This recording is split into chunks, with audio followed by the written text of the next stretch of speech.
Bonjour, c'est Claire-Lise. Alors aujourd'hui, j'avais envie de revenir avec vous sur une autre forme d'unité qu'on a retrouvée en nous, c'est notre unité adulte-enfant. J'en ai un peu parlé sur l'audio de l'analyse du mois de juin.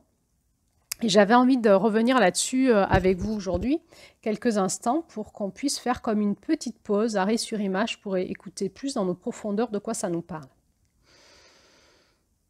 Euh, Comme je vous le dis beaucoup, ce passage de la porte de l'Est vers la porte du Sud, c'est vraiment l'incarnation de la vibration dans l'énergie, de l'énergie dans la matière.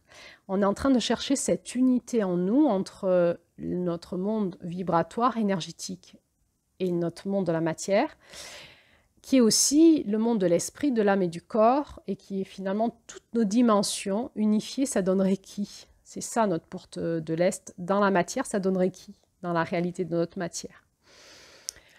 Sur ce côté Est de la roue, on a beaucoup travaillé ce monde de l'esprit, de la conscience, de sortir de la dualité, de la responsabilité de notre masculin, ces prises de conscience. Il y avait beaucoup la notion du faire, d'aller chercher dans des espaces pour augmenter notre conscience, comprendre, et puis se repositionner, puis passer à l'action.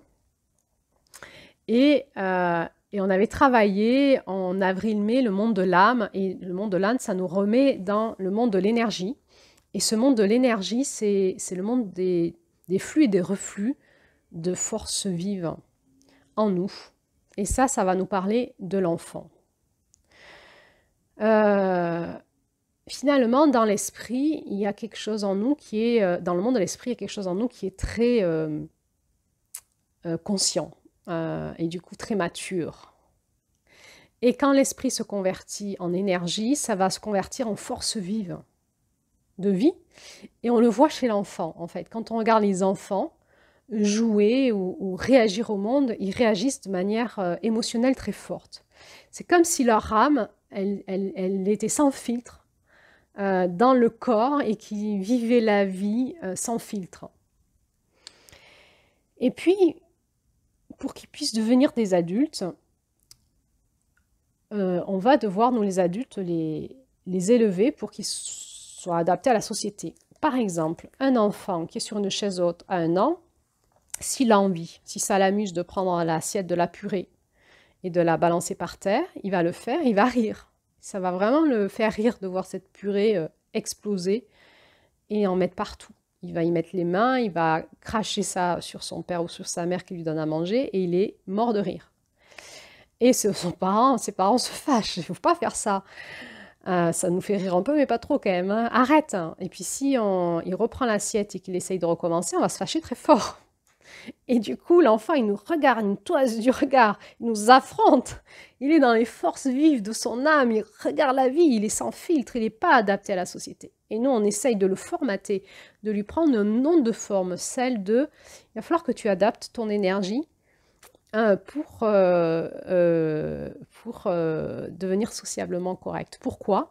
Parce que quand tu seras grand et que tu feras par exemple, une omelette, si tu loupes ton omelette, tu vas pas prendre la poêle et la balancer par terre en hurlant j'ai loupé mon omelette, c'est inadmissible et balancer tout par terre. C'est pas possible. C'est pas possible. On peut pas vivre comme ça. Du coup, qu'est-ce que c'est que devenir un adulte? C'est devenir avoir une forme de maîtrise de nos énergies brutes pour le faire passer dans la matière et que dans la matière, on puisse rentrer dans un écosystème. Si on était dans les énergies brutes de notre âme, notre âme, elle est empreinte de cette dualité, de ces forces d'opposition en elle.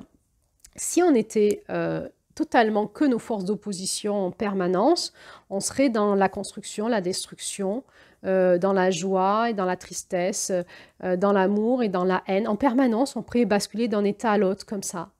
On le voit l'enfant, hein, il peut faire un dessin et le déchirer juste après. Il peut construire et détruire. Il peut faire son jeu de Lego et donner un grand coup de pied dedans. Et qu'est-ce que fait l'adulte? Eh ben, il lui dit, faut pas faire ça. Pourquoi tu fais ça? Pourquoi tu détruis ton jeu de Lego? Mais parce que il était moche. Mais non, il était pas moche, si. Et puis là, il se met par terre, il boude et puis il continue à casser. On dit, arrête, arrête de casser comme ça. parce qu'il est dans les forces brutes de la vie et il exprime les forces qui l'animent dans son âme, de manière brute, sans filtre. Et on sait que dans la matière, dans un écosystème sociétal, c'est pas possible. Entre autres, on apprend à réguler nos forces sexuelles. On ne peut pas se sauter dessus comme ça en fonction de nos forces brutes intérieures. Et puis, on peut, dans la sexualité, se laisser des espaces où on a une sexualité plus sauvage, mais dans un espace conditionné pour, en fait. On ne peut pas faire ça au milieu de la rue avec n'importe qui. C'est ce qui va différencier finalement peut-être l'animal de l'être humain. Il y a un moment où l'être humain, dans la matière, il va passer dans cet espace socialisé où il met en route une onde de forme qui s'appelle l'intelligence relationnelle et l'intelligence humaine, l'intelligence du collectif. Et là-dedans, il faut qu'on ait retrouvé la maîtrise de nos forces brutes. Donc, on va apprendre dans cet espace de dualité, dans cette porte de l'Est et du Sud, à gérer ça en nous. Et du coup, si on va à l'excès, on risque de devenir un adulte dans la désillusion et dans le bien comme il faire, bien comme il faut, être dans la conscience, dans le devoir, dans la responsabilité, dans les règles et lois. Il faut faire ça, il ne faut pas faire ça, ça c'est bien, ça c'est mal. Et finalement, perdre son âme, perdre sa joie intérieure, perdre cette souplesse intérieure de son âme qui rentre dans des forces vives et qui a envie aussi de s'amuser, de faire les idiots en fait. Si on va dans l'extrême inverse, on pourrait être un adulte qui refuse de grandir et qui veut toujours être un enfant et qui va laisser la responsabilité des contraintes de la vie, du collectif, aux autres. Et lui, il veut que s'amuser. Il veut que profiter de la vie. Et du coup, il va être un poids pour la société. Il va refuser de rentrer dans cet espace de co-création et il va être un poids où on aura des adultes dépendants affectifs, dépendants au sexe, dépendants au jeu, dépendants à l'alcool, dépendants à la drogue, dépendants à la bouffe, au fait de manger, dépendants aux relations, dépendants aux femmes, dépendants aux hommes. Et ça, c'est un poids pour la société. Ce n'est pas des adultes avec qui on peut co-créer. Et donc, on est invité en juin à retrouver cet espace d'équilibre en nous, d'unité entre un adulte responsable dans la conscience qui va apprendre à maîtriser ses forces vives et à se socialiser, à prendre sa place dans la société, à déjouer la dualité, tout en gardant notre enfant intérieur, c'est-à-dire cet espace dans ce contenant de force vive qui finalement est notre âme et qui veut s'amuser de la vie en fait.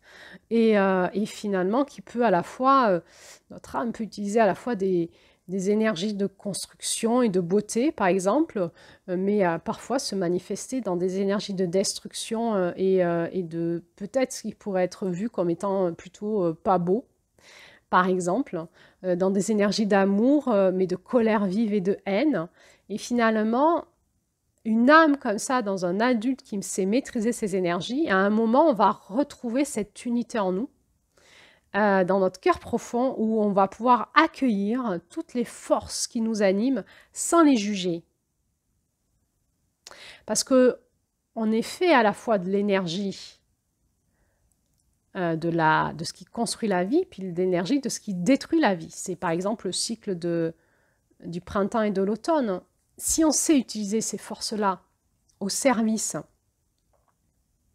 de l'intelligence de la vie et aussi de l'intelligence d'un écosystème, il va y avoir une forme de dynamisme, de circulation d'énergie. Et là, on va revenir sur une énergie qui circule en nous, où il y a des émotions qui s'évacuent, de la joie qui revient, de l'espérance quand on a eu des doutes, de la foi quand on a eu de la désillusion, de remaniement de nos pensées, mais aussi comme une dynamique dans nos flux, dans notre sang, dans notre lymphe, dans nos émotions, c'est comme des flux, et ce monde de l'énergie, c'est le monde des flux émotionnels, des flux, des forces énergétiques, électromagnétiques, comme quelque chose un peu de magma, un peu de une matière épaisse, et puis en même temps le flux de notre sang, de notre eau cellulaire, de notre lymphe, de tous nos placentas, etc., pour que cette dynamique soit épurée, purifiée et redynamisée en permanence pour que notre enfant intérieur, et donc notre âme, puisse continuer à vivre dans un corps d'adulte et un esprit d'adulte.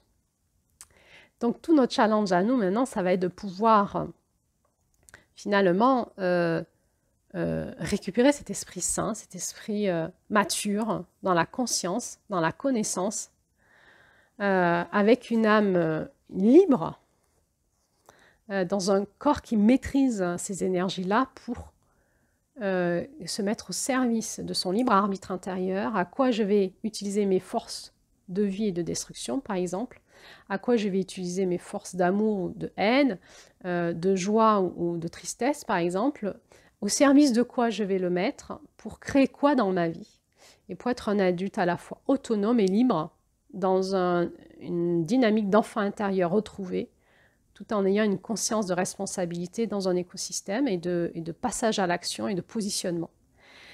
Et là-dedans, dans ces flux et ces reflux, nous allons arriver dans une conscience unifiée qui est la porte du Sud et qui va nous faire basculer dans l'énergie de juillet, où dans l'énergie de juillet, on va aller dans un pas plus loin. C'est une fois qu'on a réunifié notre adulte, notre enfant intérieur, on va chercher à réunifier encore d'autres forces en nous, et qui seront notre énergie masculine et féminine et notre enfant intérieur pour créer en nous ce trépied qu'on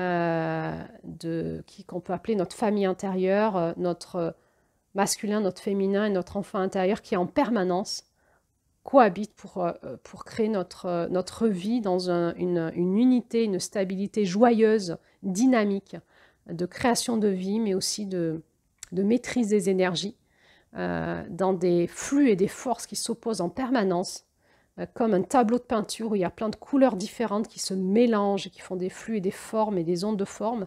On va retrouver la même chose dans notre énergie intérieure et c'est avec ça qu'on va créer notre vie et qu'on va amener la création de notre vie dans notre écosystème et c'est avec ça qu'on va créer dans notre écosystème avec les autres. Et cette porte du Sud, elle nous amène dans cette forme d'équilibre et de maturité, de maîtrise des énergies pour qu'on puisse basculer dans le féminin et devenir créateur de notre vie et créer avec les autres dans une maîtrise des flux mort-vie, force de création, force de destruction, dans un équilibre intérieur qui va être finalement assez joyeux.